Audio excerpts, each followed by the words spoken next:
لله نحمده ونستعينه ونستغفره ونعوذ بالله من شرور أنفسنا ومن سيئات أعمالنا من يهده الله فلا مضل له ومن يضلل فلا هادي له أشهد أن لا إله إلا الله وحده لا شريك له وأشهد أن محمدا عبده ورسوله اللهم صل وسلم وبارك على نبينا محمد وعلى آله وصحبه ومن تبعهم بإحسان إلى يوم الدين أما بعد.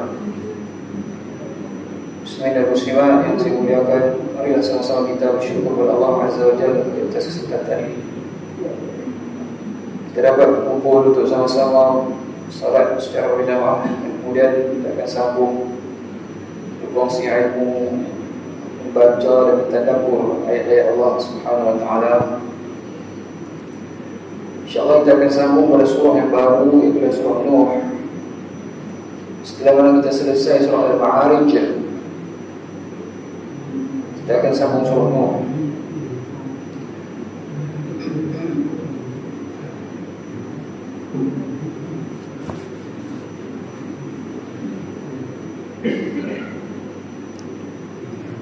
Kita cuba lihat daripada ayat yang pertama sehingga ayat yang ke-6 dulu, insyaAllah.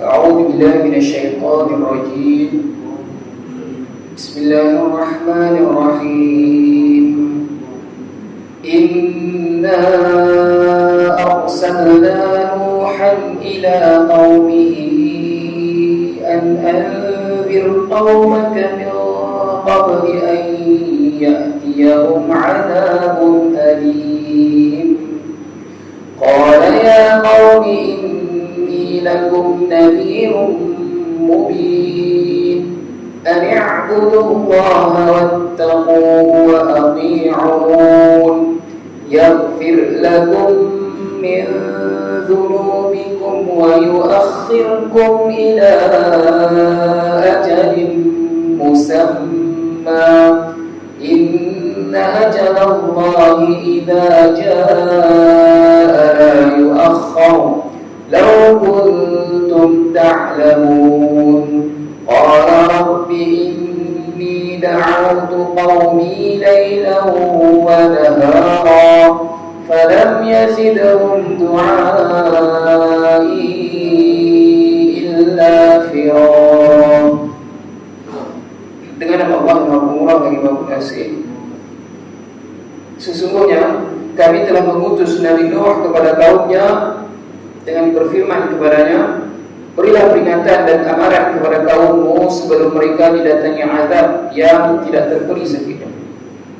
Surah Nuh ini adalah termasuk surah Makkiyah secara keseluruhannya. Surah ini diturunkan sebelum hijrah dan ayatnya ada 28. Kisah Nabi Nuh ini adalah berkenaan dengan kisah baginda bersama dengan kaumnya. Bahkan kisah Nabi Nuh dengan umat baginda dia ada banyak dalam beberapa surah, di antaranya surah Al-A'raf, surah Yunus, surah Hud, surah Syu'ara dan surah Al-Ankabut. Tapi ini dia satu surah yang khas, dinamakan sebenar nama baginda Nuh. Daripada awal sampai habis memang kisah Nabi Nuh. Okey.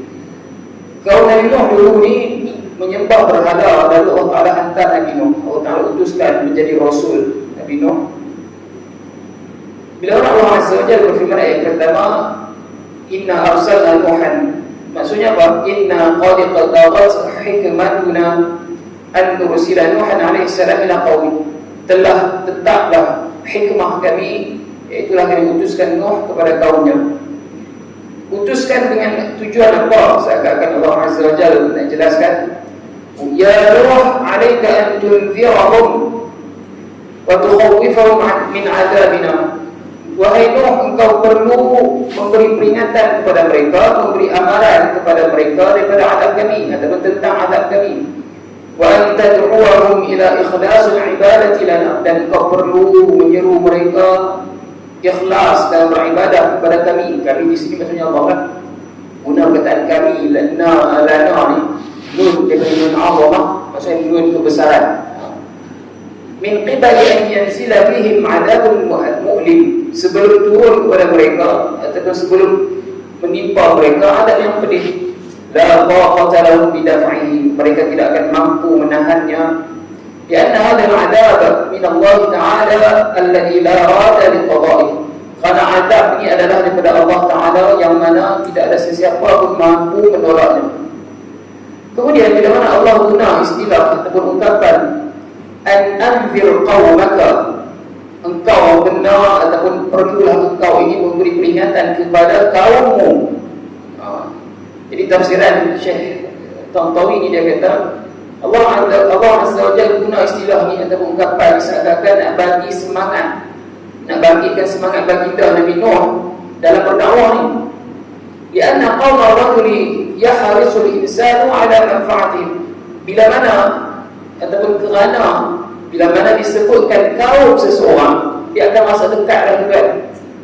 Dia rasa akan ambil berat sikit lah pasal manfaat kaum dia tu. Jadi ada uslub, kita kata uslub gaya bahasa ni nak tarik perhatian Nabi Nuh, Allah guna istilah kaum kau. Dan memang kaum Nabi Nuh. Tapi boleh je kalau contoh tak ada berfirman, bagilah peringatan kepada manusia. Kan? Tapi bila sebut manusia, dia rasa macam umum, macam rasa macam jauh lah, kita kata tak rapat. Tapi bila sebut kaum kau, jadi dia akan fikir tentang manfaat kaum dia. Macam kita lah kan, kita kata orang kampung kita rasa lebih dekat dengan orang kampung kita berbanding dengan orang lain. Kemudian yang kedua, qala ya qaumi inni lakum nadhirun mubin. Nabi Nuh pun menyeru, dia berkata, wahai kaumku, sesungguhnya aku ini diutus kepada kamu sebagai pemberi ingatan dan amaran yang nyata.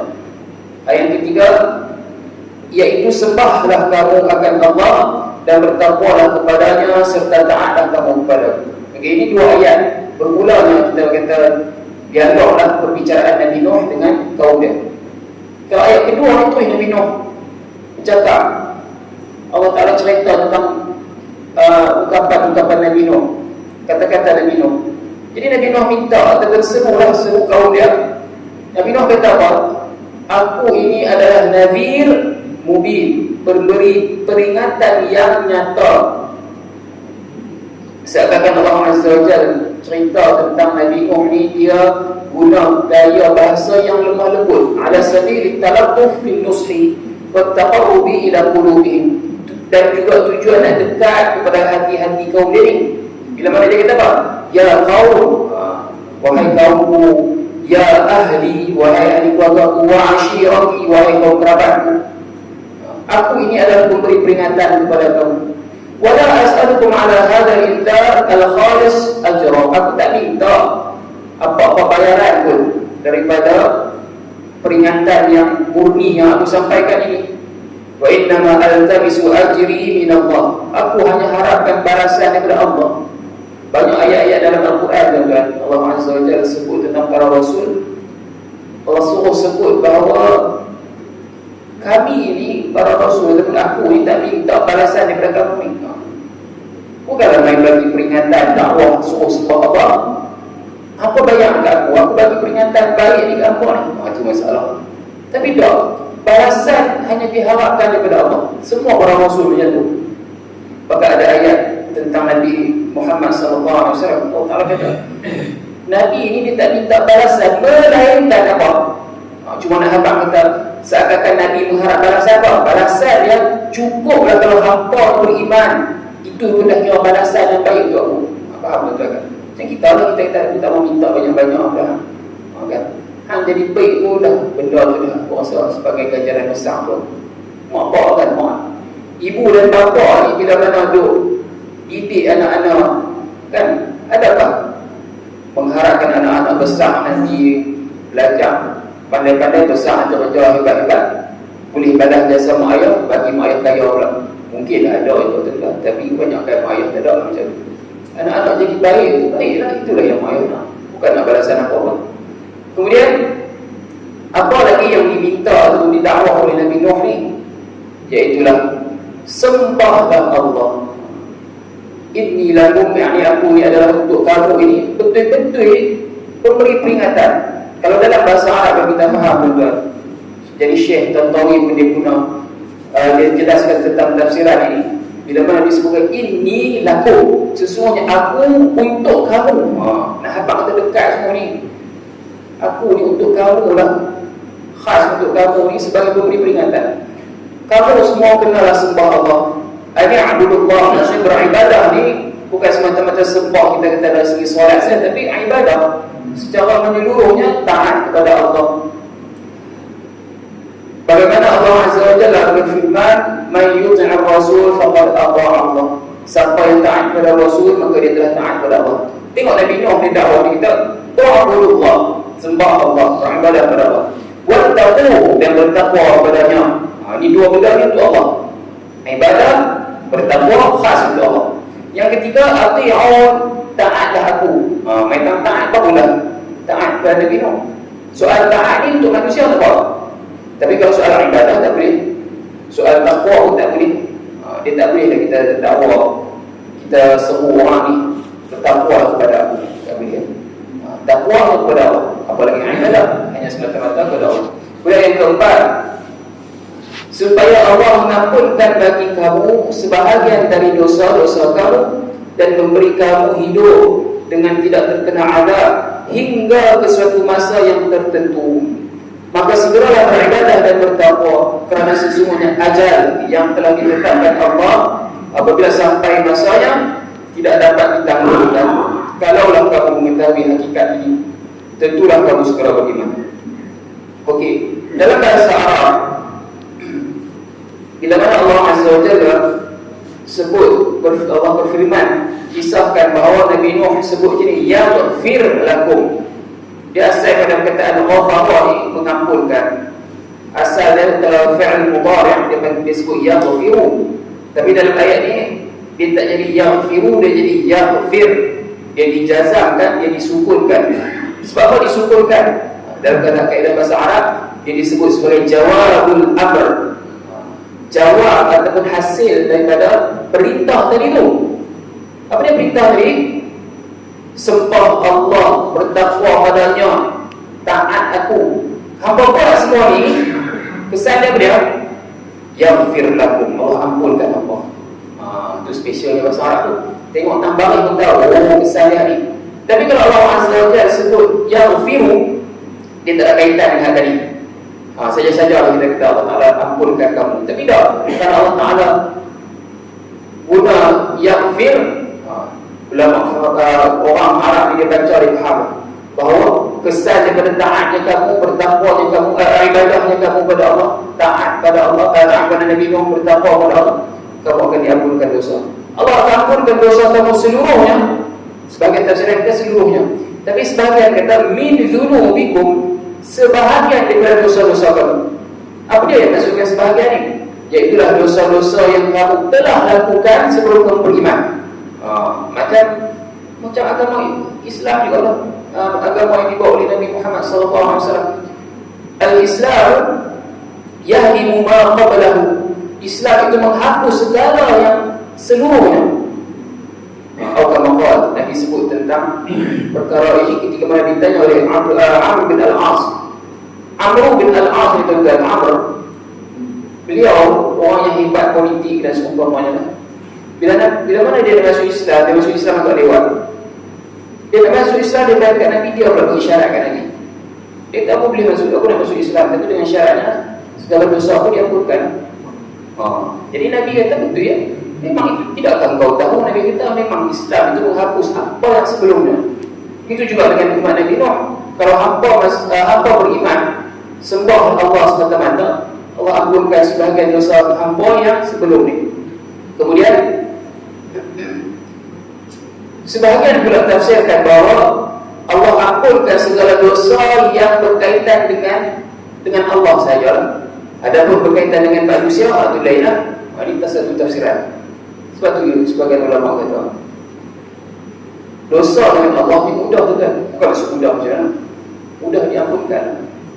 Sebab 3 syarat. Misalnya kita tahu kan 3 syarat: menyesal, kemudian tinggal, kemudian berazam tak mengulang tak. Habis kan? Tapi kalau dosa dengan manusia, dia tambah satu lagi. Kenapa? Kena halalkan, kena minta halal kalau ambil barang dia. Kalau pernah mengumpat dia kata buat cerita saja, kena minta maaf pada dia. Minta halal dia maksudnya kan? Aku pernah fitnah contohnya. Itu dengan manusia susah kan? Hang ambil barang dia, ambil hak dia, kena kembalikan. Kalau tak mampu kembalikan, habaq kata kita halal lah. Tapi dengan Allah mudah.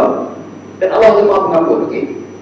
Kemudian bila mana Allah Azza wa Jalla jelaskan bahawa Nabi Nuh khabarkan kepada kaumnya, Allah akan tangguhkan untuk kamu ajal kamu.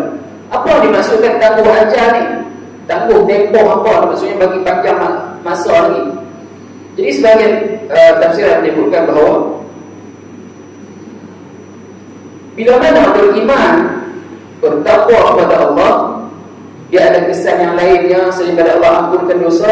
Bahkan kesan yang lainnya adalah bertambahnya umur secara hakikatnya.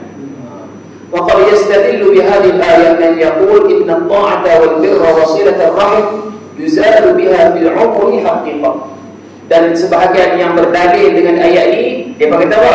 Sesungguhnya ketaatan, berbakti kepada ibu bapa, sambung silaturahim, ditambah umur, dipanjangkan umur secara hakikatnya, secara hakikilah seperti betul.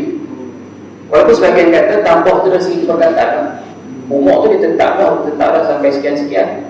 Tapi tambah perkataan maksudnya diisi dengan benda-benda yang bermanfaat, benda-benda yang Allah redha, itu maksudnya. Tapi sebagian kata tak, memang tambah sebut.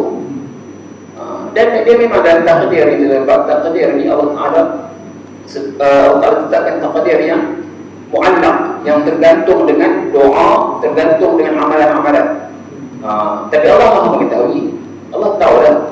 Dalam Lauh Mahfuz Allah dah tulis dah, oh hamba aku ni dia akan beramal dengan satu amalan atau dia akan berdoa dengan sekian-sekian, maka dia layak untuk ditambahkan umurnya, dipanjangkan umur atau ditambah rezeki, maka aku tambah. Itu maksudnya. Tapi Allah tahu lah. Ada hadis tuan-tuan, 3 hadis yang bawa kepada tuan-tuan. Yang pertama, baginda Nabi SAW bersabda, la yarudul qada illa doa. Tidak ada yang boleh menolak qada, menolak ketetapan ni, melainkan doa. Wala yazidu fil umri illa al-bir. Dan tidak ada yang boleh menambah umur melainkan kebaktian kepada ibu bapa. Hadis riwayat Tirmidzi, hadis yang hasan. Kemudian yang kedua, hadis ini selalu kita dengar. Man sarahu an yubsaqa lahu fi rizqihi aw yunsa lahu fi athari falyasil rahimah. Muttafaqun alaih. Siapa yang suka untuk dilapangkan rezekinya atau dipanjangkan umurnya, maka sambunglah rahim. Sambung silaturahim, Nabi kata. Hadis riwayat Sahih Bukhari dan Muslim. Riwayat Bukhari dan Muslim. Kemudian hadis yang ketiga, silaturahim tazidu fil umri wa sadaqatus sirri tudfi'u ghadab Rabbi. Sambung silaturahim itu menambah umur, dan sedekah secara rahsia itu menghapuskan kemurkaan Tuhan. Hadis yang sahih. Jadi ini di antara dalil-dalil yang digunakan oleh para ulama bahawa amalan-amalan sebegini tuan-tuan, dia boleh melapangkan rezeki, dia boleh panjangkan umur dan seumpamanya. Tapi ke mana pun dalam ayat ini pun Allah Ta'ala jelaskan ila ajalin musamma. Musamma ni dah dinamakan, dah ditetapkan. Allah akan panjangkan, Allah akan lanjutkan lagi. Kalau hamba beriman, hamba beribadah kepada Allah sungguh-sungguh, Allah lanjutkan. Tapi lanjut itu ada hadap. Tapi kalau hamba tak beriman, maksudnya tak dilanjutkan, tak dipanjangkan. Kemudian ayat kelima. Sekarang ayat kelima ni bermulalah munajat doa Nabi Nuh AS kepada Allah Azza wa Jalla. Nabi Nuh berdoa dengan berkata, wahai Tuhanku, sesungguhnya aku telah menyeru kaumku siang dan malam. Ayat yang ke-6, maka seruanku itu tidak memberikan mereka sesuatu faedah pun selain daripada menambahi mereka melarikan diri dari kebenaran. Ini 2 ayat terakhir insya-Allah pada hari ini. Sekarang Nabi Nuh bermunajat, berdoa kepada Allah. Apabila Nabi Nuh kata, Rabbi inni da'awtu qawmi, Tuhanku, sesungguhnya aku telah berdakwah kepada kaumku lailan wa nahara, malam dan siang. Wal maqsud bi hadzal khabari lazim ma'na wa huwa ash-shikaya ila rabbih wa tamhid bi talab an-nusri aw li talab an-nasri minhu ta'ala alaihim. Daripada ayat ini adalah pemberitahuan kepada kita tentang munajat, ataupun kita kata bahawa syikayah ni pengaduan. Nabi Nuh mengadu kepada Allah Dan ini juga adalah tamhid, pembukaan dalam doa Nabi Nuh nak minta kemenangan daripada Allah. La yakhfa alaihi anna Nuh alaihi salam lam yuqassir fi tablighi risalati. Sedangkan dalam masa yang sama Allah Maha mengetahui Nabi Nuh ini tidaklah cuai dalam menyampaikan risalah, dalam menyampaikan dakwah. Tapi Nabi Nuh dia pun munajat, dia sebut tu kan, dia kata apa? Aku dah berdoa, aku dah berdakwah malam dan siang. Ini boleh menjadi panduan kepada kita. Bila mana kita nak berdoa kan, selepas daripada kita puji Allah, kita selawat, kita boleh merintih kepada Allah. Tak semestinya kita langsung masuk doa, kita sebut hajat kita tu. Kita merintih, kita mengadu pada Allah. Allah tahu kan benda yang kita sebut tu. Allah Maha mengetahui apa yang ada dalam jantung hati kita. Hajat kita Allah tahu, susahnya kita pun Allah tahu. Tak sebut pun Allah tahu.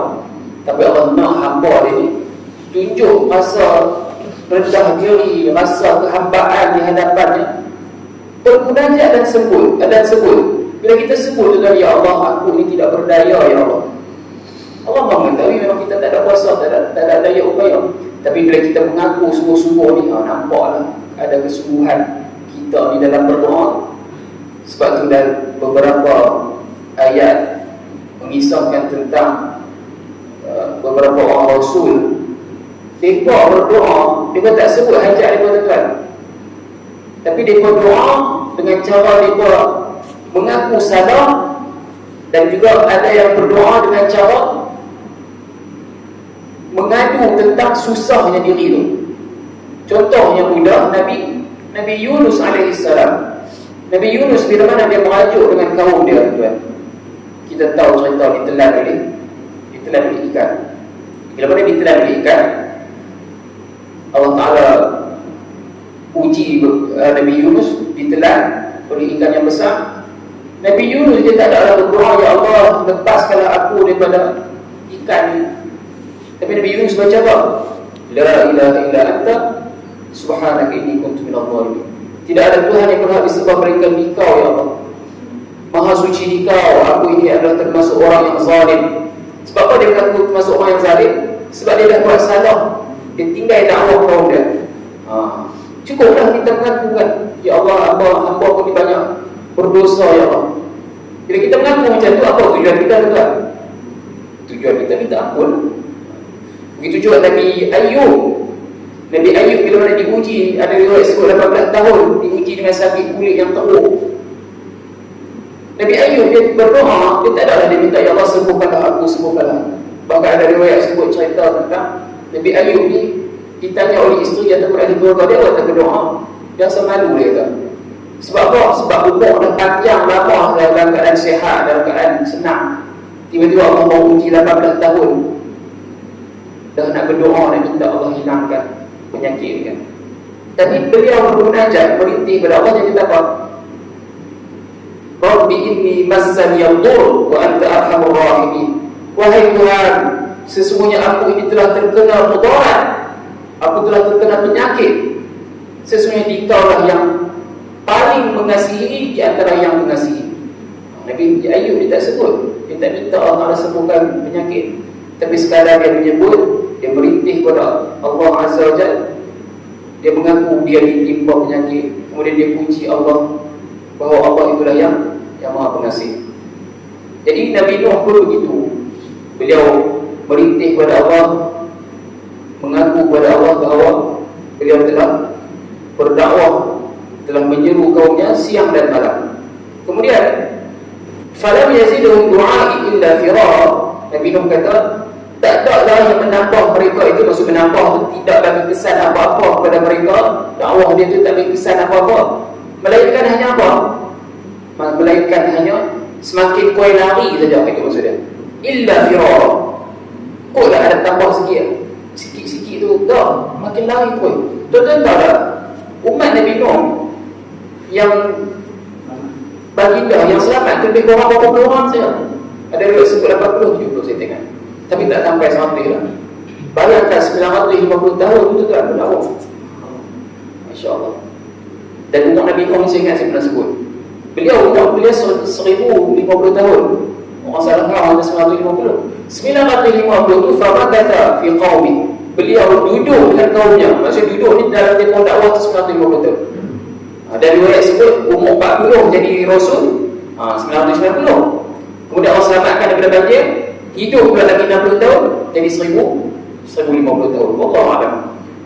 Jadi itulah munajat Nabi Nuh yang pertama. Nanti insya-Allah kita akan lihat baginda Nabi Nuh AS akan terus bermunajat kepada Allah, menceritakan kepada Allah tentang apa yang beliau hadapi. Dari segi kaumnya itu sampai tutup telinga, sampai kelumui, kita ambil kain pakaian ditutup kepala. Sebab apa? Sebab tak mau dengar dakwah Nabi Nuh AS. Wallahu a'lam. InsyaAllah kita mati sekali dapat apa yang kita kepada Allah Azza wa Jalla. Seburuk sudah kelemahan diri saya sendiri. Aku qawli hadza wa astaghfirullahal azim li wa lakum. Assalamualaikum warahmatullahi wabarakatuh. Subhanallah wa bihamdihi.